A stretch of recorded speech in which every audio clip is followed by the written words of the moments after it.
Bapak Ibu sekalian, jamaah Masjid Istiqlal yang dirahmati Allah Subhanahu wa taala, mari kita gunakan kesempatan yang sangat mulia ini untuk kita belajar bersama-sama mengisi nutrisi hati kita sambil kita belajar menyempurnakan ibadah kita.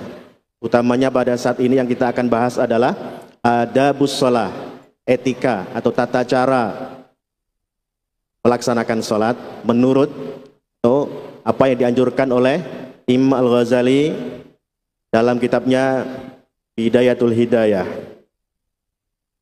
Kemarin kita sudah bahas sedikit tentang bagaimana kita melaksanakan sholat itu.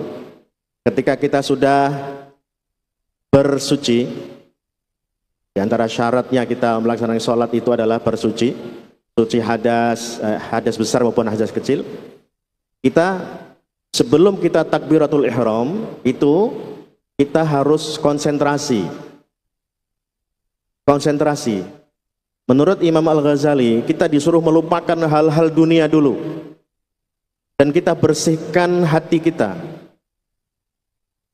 Jangan kita ingat hal-hal yang kita benci. Meskipun ada seseorang yang menjengkelkan kita, lupakan ketika kita mau sholat. Karena ketika kita tidak bisa konsentrasi, kita tidak bisa melupakan itu, maka sholat kita tidak akan khusyuk. Kita akan ingat. Biasanya orang yang paling diingat itu, yang paling diingat oleh seseorang itu, sesuatu yang dia cintai dan sesuatu yang dia benci. Karena itu kalau kita sedang mengingat sesuatu yang kita benci, kita gundah gulana. Kita mengingat sesuatu yang kita cintai, juga kita akan mengganggu konsentrasi kita. Karena ketika kita berdiri hendak takbiratul ihram, itu kita dianjurkan untuk melupakan itu. Melupakan baik yang kita benci maupun yang kita cintai. Kita ingat hanya Allah. Hal-hal dunia, pekerjaan dan lain-lain kita lupakan. Kalau kita tidak bisa melupakan itu, maka konsentrasi kita akan terganggu dan sholat kita tidak bisa khusyuk. Qala al-musannif rahimahullahu ta'ala wa nafa'na bihi fi ulumihi fi daraini amin. Kita lanjutkan. Wa alam annahu ta'ala muttali'un ala sariratik. Jadi ketika kita tadi berkonsentrasi, itu ketahuilah bahwa Allah Subhanahu wa taala itu mengetahui apa yang ada dalam diri kita, ada dalam hati kita, sarirah. Apa yang sebenarnya kita rahasiakan, orang lain nggak tahu. Hanya kita, masing-masing kita yang tahu tentang apa yang kita bersihkan dalam diri kita. Wa alam annahu ta'ala muttalin ala sariratik ma tusirruhu au batinuka. Apa yang kita rahasiakan selama ini, ada unek-unek kita di otak, ada yang kita batin, itu Allah tahu. Wa nadhirun, Allah juga tahu, melihat kita. Ya. Wa nadhirun ila qalbika, Allah itu melihat apa yang ada dalam hati kita. Jangan dikira Allah tidak tahu. Ya. Karena itu kalau kita lihat, kita ingat Imam Nawawi mengajarkan zikir kepada kita yang bunyinya adalah Allahu syahidi, Allahu nadhiri, Allahu muttali'un alayya, agar bisa membantu kita untuk konsentrasi. Itu kita berzikir itu, atau kita ingat-ingat itu, kita pahami itu, Allahu syahidi, Allah melihat, menyaksikan apa yang ada diri kita, yang ada di diri kita, baik itu yang kelihatan, tampilan kita, maupun yang di dalam hati kita. Allahu syahidi, Allahu nadhiri, melihat, Allah melihat kita. Dan yang paling detail, yang paling rinci adalah Allahu muttali'un alayya. Kalau musyahadah, itu kita nonton televisi itu Dikatakan kita musyahid, kita penonton, melihat. Kalau kita nadhara, melihat dengan mata kita, tapi juga dengan hati kita, itu namanya nadhara. Kemudian kalau misalnya kita melihat sesuatu, ada yang aneh dalam pikiran kita, kita bisa mengkritiknya, itu munadharah. Tapi Allahu muttali'un alayya, itu lebih dalam dari dua tadi, musyahadah dan munadharah. Itu muttali'un. Muttala'ah itu kalau kita belajar satu ilmu, kita membaca buku, kita kitab, kemudian kita benar-benar kita pahami detail, itu namanya muttala'ah. Ketika Allahu yattali'u alaina, Allah itu membaca hati kita itu bukan sekedar, tapi sampai si detail mungkin. Itu yang Allah lakukan. Karena itu dengan kita mengetahui ini, itu akan membantu diri kita bagaimana kita bisa berkonsentrasi ketika kita mau atau menjelang kita melakukan sholat. Setelah kita berdiri, kemudian kita konsentrasi dan kita yakin bahwa Allah melihat apa yang kita lakukan, baik yang ada di tampilan kita pakai peci atau peci haji atau peci hitam atau apapun, pakai belangkon, Allah melihat. Bukan hanya itu, yang ada dalam diri kita, di hati kita yang kita rahasiakan, itu Allah muttali'un alayya, Allah mengetahui itu semua. Karena itu kalau kita tahu itu, maka kita akan terbantu bagaimana kita bisa berkonsentrasi. Nah, Imam Al-Ghazali juga mengajarkan kepada kita di sini untuk bagaimana kita bisa konsentrasi, yaitu kita mengetahui hadis ihsan. Al-ihsanu an ta'budallah ka'annaka tarah. Kita bagaimana ketika sholat itu adalah menyembah kepada Allah, beribadah kepada Allah, ka'annaka tarahu, seolah-olah kita melihatnya. Di sini katakan tak ka'annaka, seolah-olah memang. Karena kalau kita bilang melihat langsung, nanti kita akan cari di mana Allah gitu ya. Di sini dikatakan ka'annaka tarah, seolah-olah kita melihat Allah Subhanahu wa taala yang sedang kita sembah. Fa illam takun tarahu fa innahu yaraka. Jika kita tidak bisa membayangkan kita melihat Allah, maka yakinlah fa innahu yaraka, bahwa Allah Subhanahu wa taala melihat kita. Ketika kita yakin bahwa Allah melihat kita, kira-kira apa? Perasaan apa dan apa yang akan kita lakukan? Di sini Imam Al-Ghazali juga memberikan contoh. Jika sulit juga kita membayangkan bagaimana Allah melihat kita, maka bayangkanlah kalau kita, nah ini kebetulan di sini ada Pak Kiai kita, Pak KHR Syarif Rahmat. Ini kita sebagai muridnya, kalau kita sedang duduk di hadapan beliau, apa yang kita lakukan? Kita akan selalu tunduk, kita akan merendahkan diri hati kita di hadapan beliau. Kira-kira begitu. Analoginya adalah kita sedang berada orang yang sedang kita hormati betul, kita muliakan, maka hati kita akan lebih tenang dan diri kita tidak lagi pikiran kita kemana-mana, tapi kita konsentrasi dan bahkan kita menunggu apa isyarat beliau pada kita. Nah, itulah konsentrasi. Bagaimana kita bisa berkonsentrasi pada Allah? Wa'bud rabbaka ka'annaka tarahu fa illam takun tarahu fa innahu yaraka.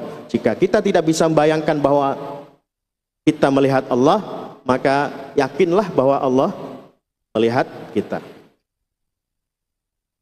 Fa'alij qalbaka bihadhil hil. Itulah caranya kita mengobati atau mengatasi keadaan kita ketika kita mau sholat, ketika kita menghadirkan diri kita bahwa kita sedang sholat. Fa'asahu yahduru ma'aka fi sholatika fa innahu laisa laka min sholatika illa ma aqalta minha. Kenapa kita harus konsentrasi ketika sholat? Karena nanti yang akan dihitung kita sebagai sholat itu adalah ketika kita konsentrasi betul. Kita sholat zuhur tadi 4 rakaat. Kalau yang kita konsentrasi itu hanya 1 rakaat, maka pahala kita itu seolah-olah kita sholat 1 rakaat. Walaupun secara fikihnya kita sholat 4 rakaat, kita benar, sudah sah. Tapi pahalanya itu tidak sempurna.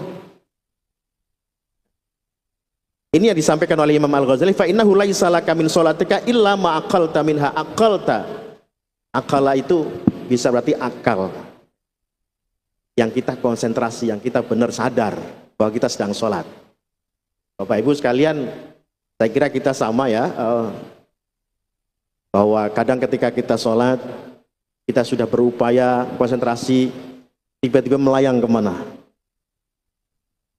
Mungkin karena ada suara, mungkin karena kita mendengar sesuatu, akhirnya pikiran kita menuju ke yang kita dengar itu. Karena itu sebenarnya kalau kita berada di sekitar orang yang sedang sholat, jangan kita mengganggu baik dengan suara maupun gerakan kita. Karena itu akan mengganggu konsentrasi orang yang sedang sholat. Dan kenapa ada hadis Nabi yang melarang kita berjalan di depan orang yang sedang sholat? Yaitu karena akan memecah konsentrasi. Dan ini akibatnya bisa fatal. Orang itu bisa lepas dari konsentrasinya gara-gara kita. Wa amma ma ataita bihi minal ghaflah fahuwa ilal istighfar wat takfir ahwaj. Adapun jika kita sedang melakukan sholat itu kemudian apa? Hadir ghaflah. Ghaflah itu kita lupa. Kita tadi konsentrasinya kemana-mana, itu namanya ghaflah. Kita sedang lupa.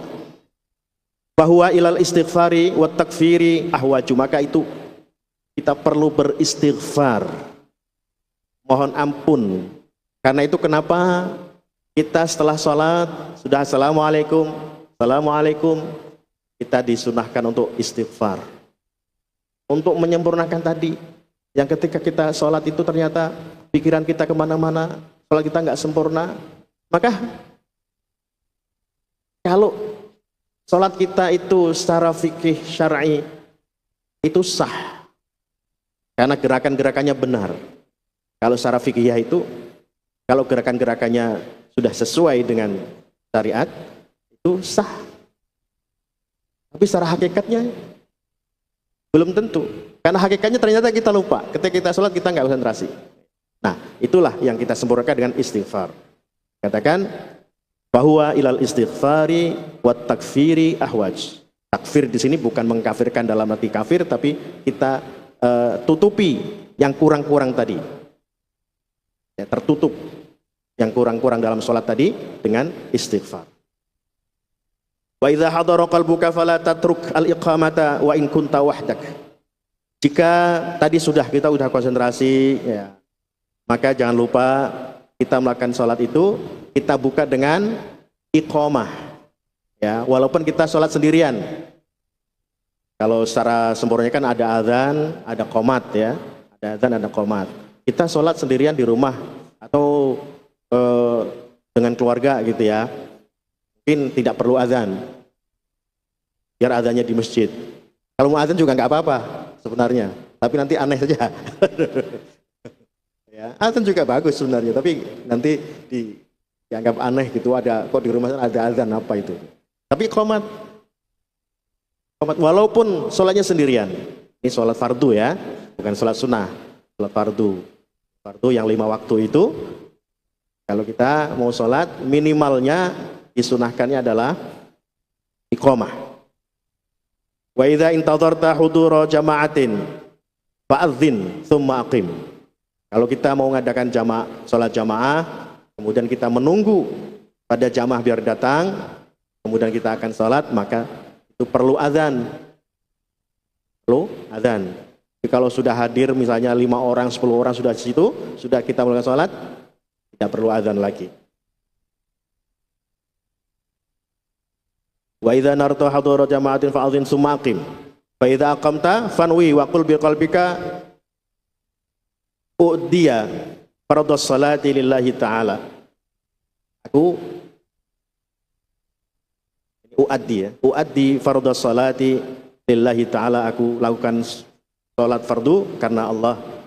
Kita akan biasa kalau kita bacanya usolli fardhu dhuhri arba raka'atin mustaqbilal qiblati adaan makmuman atau imaman. Kalau kita menjadi makmuman, kita jadi imaman lillahi ta'ala. Itu niat itu sunnah. Niat itu sunnah. Dan niat memang, niat yang dilafalkan itu bukan termasuk rukun, tapi itu sunnah. Kenapa sunnah? Karena dengan niat itu, niat yang dilafalkan itu akan membantu hati kita, batin kita. Ketika kita mengatakan usolli fardhu zuhri, maka batin kita juga mengatakan usolli, aku sholat fardu zuhur, sholat wajib zuhur, arba raka'atin, 4 rakaat, mustaqbilal qiblati, menghadap ke kiblat. Kan? Makmuman adaan itu artinya ada qadha salat itu ya. Ada itu yang dilakukan pada waktunya. Adapun ketika kita berhalangan melakukan salat pada waktunya, kemudian masuk waktu berikutnya, kita tadi belum salat, katakan zuhur, maka kita lakukan salat zuhur di waktu asar, berarti qadha. Berarti ya qadhaan niatnya. Nah, lafal usolli itu bukan rukun, tapi dia adalah sunnah untuk menuntun hati kita bahwa kita melakukan itu, kita sadar bahwa kita akan sholat zuhur itu, kita tahu 4 rakaat. Terus yang kita lakukan itu adalah fardu. Terus juga yang kita lakukan itu, kita sedang jadi imam atau makmum. Terus sholatnya itu ada atau qadha. Itu kan perlu. Bukan kita sholat kemudian tiba-tiba datang takbir, kita nggak tahu ini sholat, pokoknya sholat zuhur. Ya bisa begitu, tapi tidak bisa menuntun kita untuk berkonsentrasi yang baik. Ya.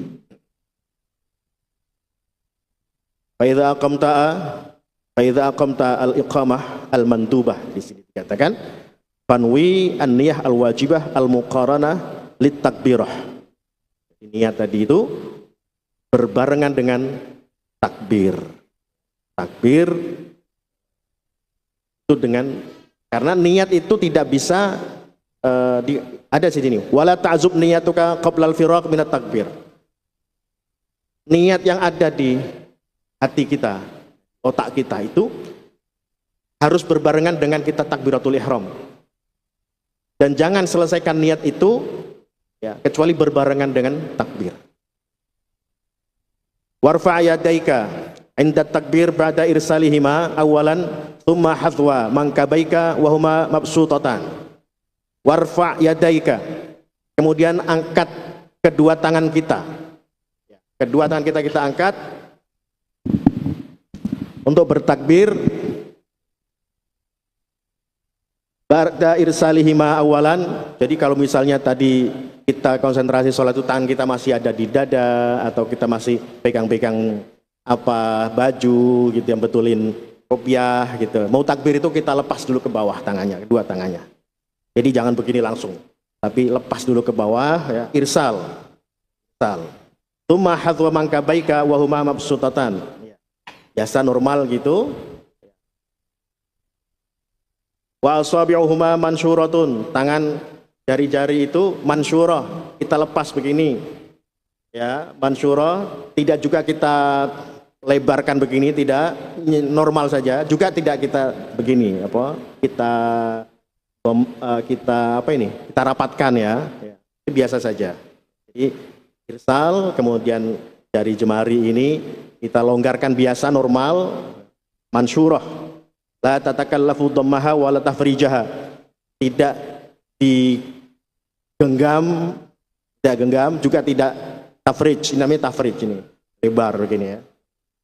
Warfa' yadaika bihaitsu tuhadhi bi ibhamaika syahmata udhunaik. Kemudian kita angkat takbir ini, tadi kita angkat. Nah, syahmata udhunaik. Syahmah itu ini nih, di telinga kita yang biasanya kalau ibu-ibu itu dikasih anting ya. Syahmah namanya. Syahmaik ini. Syahmaik. Jadi takbir itu kita angkat tangan, kedua tangan ini, jari ibu jari ini lurus atau sampai mendekat dengan syaham ini. Syaham apa ya namanya? Ujung kuping, ujung telinga ini ya. Nah, begini. Ketika kita angkat begini, baru kita bilang Allahu Akbar. Angkat sampai ujung sini Allahu Akbar. Nah, dalam hal ini memang ada pendapat lain bahwa hadisnya itu memang kita suruh mengangkat tangan yuhadhi mangkibai. Mangkibai itu dua pundak ini. Karena itu ada yang menafsirkan lurus, yuhadhi artinya lurus. Lurus dengan pundak. Itu ada yang menafsirkan, mohon maaf.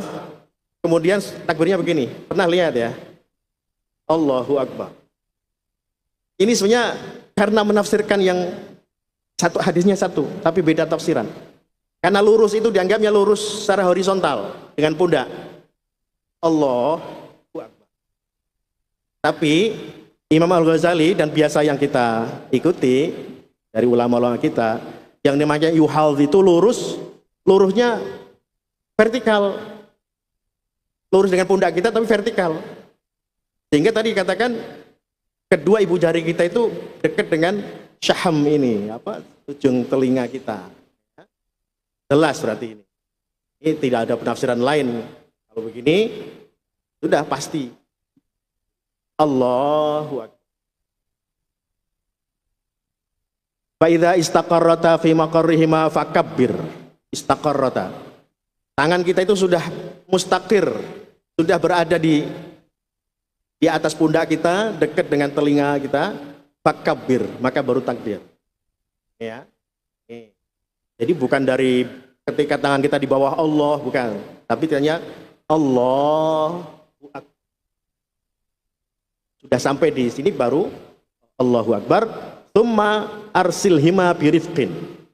Kemudian lepaskan kedua tangan kita birifq, dengan pelan-pelan, alon-alon, pelan-pelan kita bersedekah.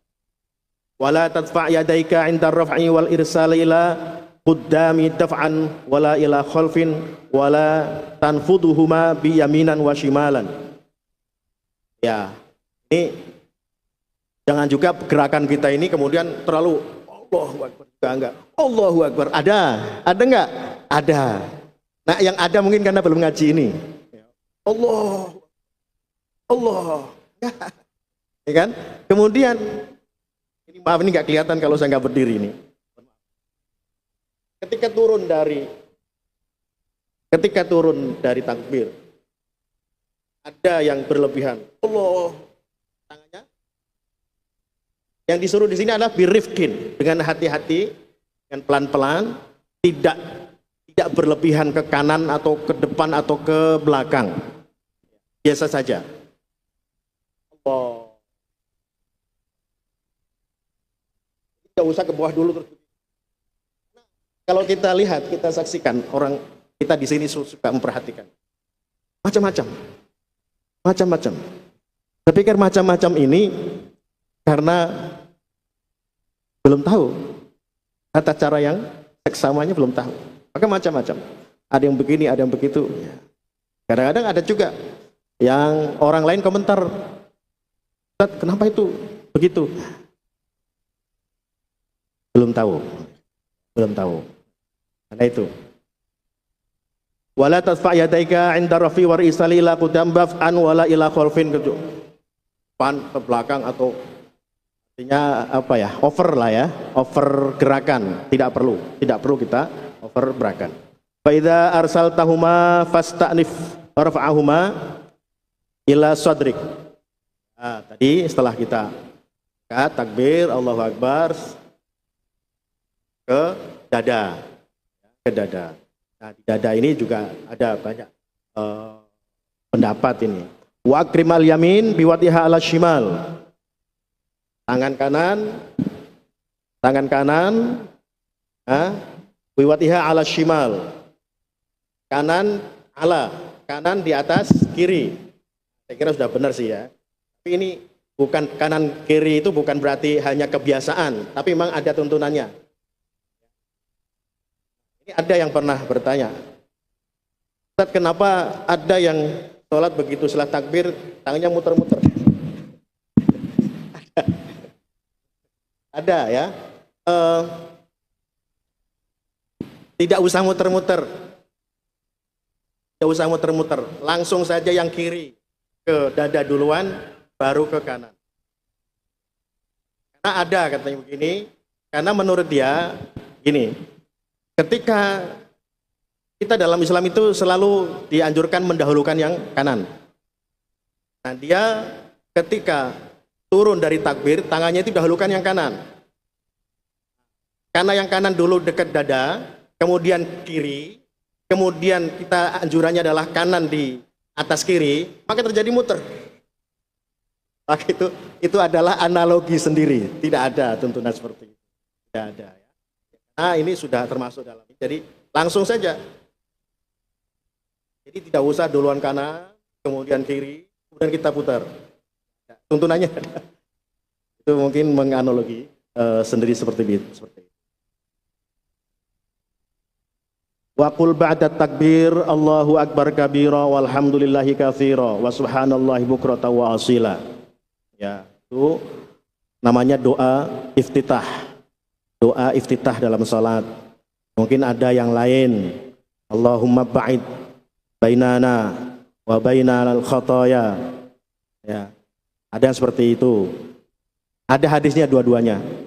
Mau yang itu, mau ini, tapi yang dianjurkan atau yang diajarkan oleh ulama ahlus sunnah biasanya Allahu akbar kabira walhamdulillahi katsira wa subhanallahi bukratan wa asila. Inni wajjahtu wajhiya lilladzi fataras samawati wal ard. Terus ya. Nah, itu. Jadi mungkin adanya kok ada yang bertanya, Ustaz, itu anak saya sekolah di sana diajarnya salat Allahumma ba'id bainana wa bainal khataaya. Nah, itu versi. Tapi yang versi ahlus sunnah yang biasanya dianjurkan, baik saya belajar di Mesir maupun saya pernah ke Sudan, saya pernah ke Aljazair, itu biasanya Allahu akbar kabira walhamdulillahi katsira. Tapi ada memang hadisnya yang Allahumma ba'id bainana. Ingat, itu tidak salah, selama masih ada hadisnya itu tidak salah, bisa dipakai. Tsumma qul a'udzubillahi minasyaitonir rajim. Kalau di sini Imam Al-Ghazali ini menyarankan membaca Fatihah itu diawali dengan ta'awudz. A'udzubillahi minasyaitonir rajim. Bismillahirrahmanirrahim. Alhamdulillahirabbil alamin. Baca Fatihah lengkap. Fatihah ini inti. Ada hadis mengatakan la sholata bila Fatihah. Kalau kita tidak membaca Fatihah itu dianggap tidak ada sholat. Nah, itu dia harus, Fatihah ini harus. Tsumma qra' al-Fatihata la tukhillu bi tashdidatiha wajtahid fil farqi bainal dhad wad dha. Ini sangat detail ya. Kita disuruh berhati-hati dalam baca Fatihah itu. La tukhillu bi tashdidatiha. Tashdid dalam salat itu harus kita perhatikan. Bismillah, berarti ada tasydid. Bismillahirrahmanirrahim. Ada 3 tasydid dengan bismillah saja. Bismillahirrahmanirrahim. Ini tasydid ini memang kadang-kadang kita menganggap ringan ini, sehingga tasydidnya tidak jelas. Makanya tasydid ini jelas. Terus berarti dikatakan wajtahid fil farqi bainadh dhati wadh-dha'i. kita disuruh fasih dengan makharijil huruf, dengan makhrajnya. Mana dha, mana dhad, mana dhad, mana dha. Waladdallin, bukan walazalin, bukan walazalin, tapi dhad, jelas dhad. Waladdallin, bukan walazalin, bukan waladzalin. Ini mohon maaf, kadang memang di masyarakat, bukan hanya di Indonesia, di orang Arab sendiri itu memang suka keliru ya, antara zat, dot, za, zal, zai. Kalau zalika itu, kalau a'udzubillahi minasyaitonir rajim, siapa di sini yang a'udzubillah? Berarti zal keliru dengan zai, a'udzubillah. Walazalin, ini sering antara zai dengan za dengan zal. Agak susah zal itu ternyata. Tidak semua orang bisa ya. Walau zalika a'udzu, bukan a'udzu. Zalika bukan, bidzalika. Dzalikal kitabu la raiba fih, bukan zalika. Dalam sehari-hari, pergaulan sehari-hari bolehlah, tapi ketika membaca Quran harus persis. Harus kita berikan haknya huruf itu harus kita berikan dengan seksama. Yang zal, mana yang dha, mana yang zai, mana yang dot. Ini perlu. Karena ini dalam, apalagi kita baca dalam sholat, akan mempengaruhi nilai sholatnya tersebut. Kira itu dulu ya. Dilanjut di lain kali karena sudah. Kemudian, baik, terima kasih kepada guru kita Al-Mukarram Kiai Haji Bukhari Sail Ateri SMA yang sudah membahas lanjutan dari kitab Bidayatul Hidayah tentang adabus shalah. Kami persilahkan kepada jamaah yang ingin bertanya. Dari ibu, silakan mendekat ke mic. Terima kasih kepada Kiai dan jamaah. Mohon maaf, Sarif. Padahal. Waalaikumsalam. Baik, assalamualaikum warahmatullahi wabarakatuh, Ustaz. Waalaikumsalam. Sebutkan nama, asal daerah, uraian singkat dan jelas. Nama saya Ilman Nafian, saya tinggal di Kapuk, Cengkareng, Jakarta Barat, Pak Ustadz. Ada yang saya ingin tanyakan, Pak Ustadz. Maaf ini sedikit keluar daripada konteks, terkait dengan sabda Rasul, kata Nabi, "Mangkanatil akhiratu hammahu ja'alallahu ghinahu fi qalbi." Orang yang hatinya selalu dekat dengan Allah, maka Allah akan berikan 3 perkara. Di antaranya yaitu ja'alallahu ghinahu fi qalbi, maka akan Allah berikan rasa kaya dalam hatinya. Nah, pertanyaannya Pak Ustadz, mohon arahannya kira-kira dari di antara ja'alallahu ghinahu fi qalbi itu, kira-kira kita merasa kaya itu dalam hal apa kira-kira Pak Ustadz? Nah, mungkin hanya itu yang dapat saya sampaikan. Kurang lebihnya mohon maaf dan dimaklum. Hadzanallahu wa iyyakum ajma'in. Assalamualaikum warahmatullahi wabarakatuh. Waalaikumsalam warahmatullahi wabarakatuh. Yang lain dari jamaah? Ya, silakan.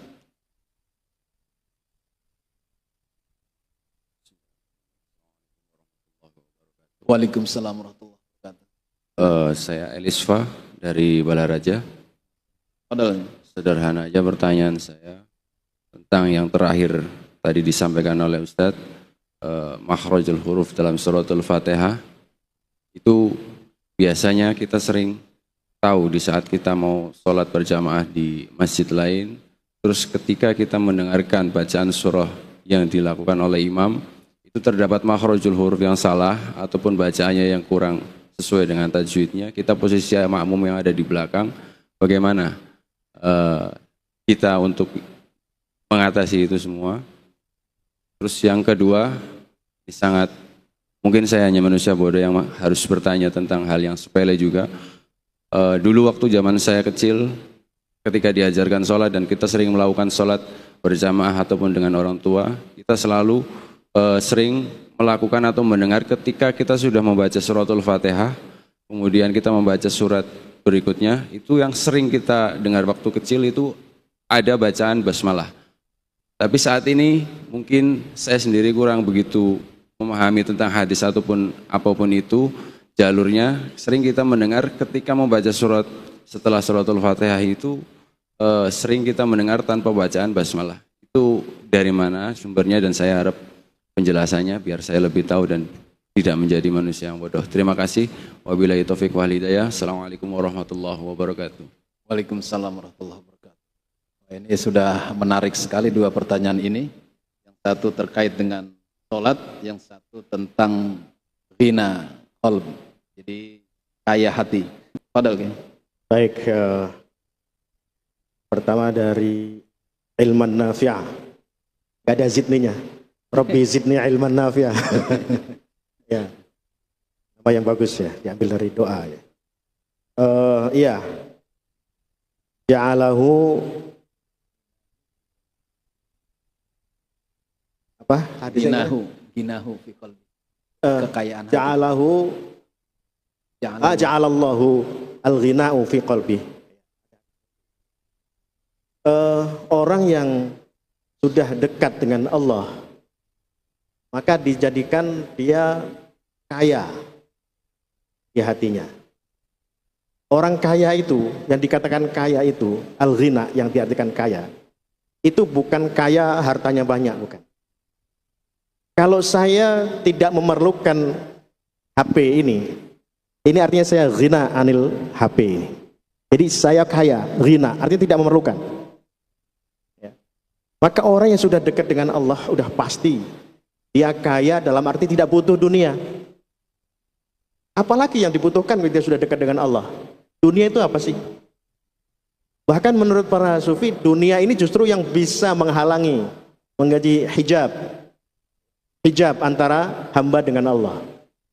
Karena hati kita itu lebih banyak terpaut, tersangkut dengan masalah dunia, masalah harta, maka kita susah mendekat dengan Allah. Kita yang diingat adalah dunia saja. Selalu yang dipikir adalah berapa hari ini dapat berapa pendapatan saya, masukan saya, hari ini untung berapa, hari ini bagaimana perusahaan saya. Maka akan susah mendekat dengan Allah. Hatinya saja sudah selalu lebih dekat dengan harta.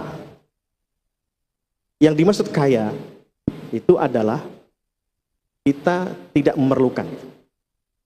Kaya fi qalbihi, al-ghina fi qalbi. Dia tidak butuh dunia, maksudnya. Tidak perlu dunia, merasa tidak perlu. Ya pastinya perlu ya untuk hidup ini perlu, tapi itu sekedar itu. Atau bahkan uangnya banyak sebenarnya, tapi dia tidak memerlukan.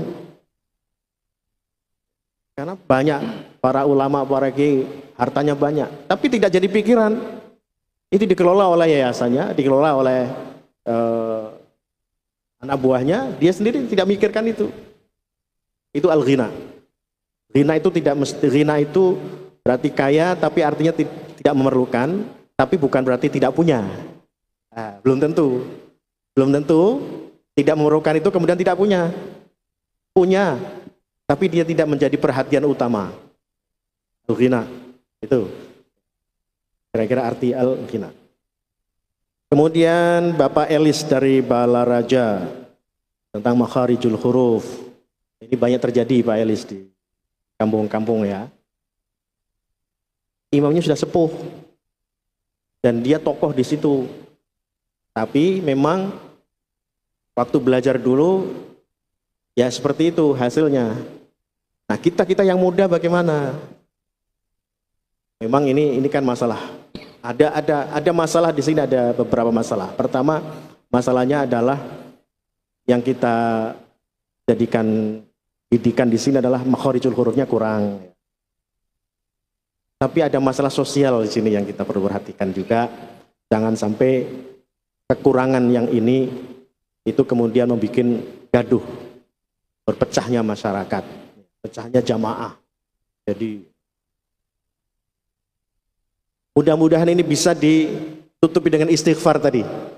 Kan Imam Ghazali sudah ngajarin itu. Wa ilal istighfari ahwaj. Istighfar wa takfir Awaj. Tapi sambil berharap kemudian satu saat bagaimana caranya dicari cara yang paling baik supaya ada penggantinya yang lebih baik. Saya terinspirasi dengan di satu masyarakat bagaimana cara memperbaiki, ada seseorang jamaah di situ yang cara berwudunya salah. Kalau berwudu itu, rukun wudu itu harus tertib di antaranya terakhir. Itu harus, artinya membasuh muka dulu, kemudian tangan, kemudian kepala, telinga, kemudian kaki. Tapi ini ada orang jamaah, sebenarnya orangnya ya terpandang di situ, tapi wudunya salah. Kalau mau dikatakan, Pak, mohon maaf wudu Bapak salah, dia akan marah kira-kira. Kemudian sepakat pengurus dan lain-lain di situ mengadakan lomba wudu bagi anak-anak. Dan kira-kira bagaimana supaya orang tersebut ikut melihat, jadikan panitia. Kita nggak bilang kalau dia salah. Dengan dia melihat anak-anak berwudu, itu dia belajar. Setelah lomba itu, wudunya benar. Ini cara, kaifiyah. Ini cara. Cara membetulkan sesuatu yang apa ya, katakan rumit ya. Nah, apakah kemudian bisa dilakukan lomba baca Fatihah dan surat pendek misalnya, supaya orang tersebut mengetahui bahwa caranya baca ini, tapi insya Allah itu tetap sah ya, sholatnya sah yang penting ya, tapi mungkin kurang sempurna, kan lebih baik kalau imam sempurna. Pertimbangan lain, jika imam tersebut memang sudah sepuh, dia mungkin sudah sangat istiqomah, sehingga khusyuk, walaupun bacaannya kurang, tapi dia khusyuk, daripada imam yang masih muda, yang masih pikirannya macam-macam, tadi khusyuknya kurang, bisa jadi dia lebih utama. Apalagi dia memang tadi, tidak semua orang itu memang sempurna, dia sudah sepuh, sudah banyak pengalaman, sudah istiqamah. Kemudian bisa jadi misalnya dia masalah ilmu agamanya juga baik, hanya masalah kekurangan di makharijul huruf. Ya, nanti bisa ditambal dengan istighfar tadi setelah kita salat. Kemudian bacaan bismillah setelah Fatihah. Sama Pak, saya dari dulu sampai sekarang kalau saya jadi imam masih baca bismillah. Karena kami menganggap Fatihah itu surat, kemudian ayat Quran yang akan saya baca setelah Fatihah itu juga surat, walaupun tidak selengkap satu surat saya baca.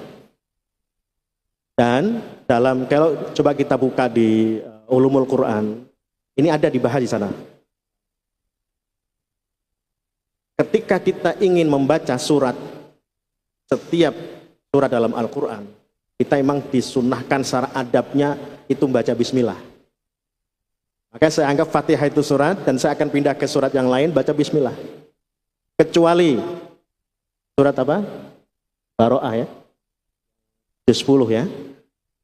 Itu memang tidak disunahkan untuk membaca bismillah. Karena itu saya masih baca bismillah. Memang ada sekarang banyak, dan memang yang mengajarkan seperti itu yang di Mekah ya, di Mekah begitu. Nah, kita banyak meniru seperti itu. Saya kira itu Pak. Ya insya Allah dua-duanya sah ya. Cuma kita afdoliyah saja menurut kita masing-masing. Kalau menurut saya afdoliyahnya pakai bismillah. Mungkin ada yang kalanya ya nggak usah, karena itu bismillahnya sudah di awal Fatihah. Anggapnya itu bismillah. Kalian untuk Fatihah dan surat yang lain misalnya. Seperti itu misalnya. Atau ada sih, saya pernah juga berdiskusi dengan, karena yang dibaca setelah Fatihah itu misalnya suratnya tidak lengkap. Tidak lengkap. Hanya sebagian ayatnya saja, maka tidak dianggap satu surat. Tapi kemudian saya bilang, kalau bacanya surat pendek, Qul huwallahu ahad, berarti surat lengkap. Dia masih ngira-ngira seperti itu. Makanya lebih aman sih kalau saya pakai. Itu Pak Elis ya. Sekian, terima kasih perhatiannya Bapak Ibu sekalian, dan dari saya ucapkan wallahul muwaffiq ila aqwamit thoriq, wallahul musta'an wa huwa wali taufiq. Wassalamualaikum warahmatullahi wabarakatuh. Waalaikumsalam.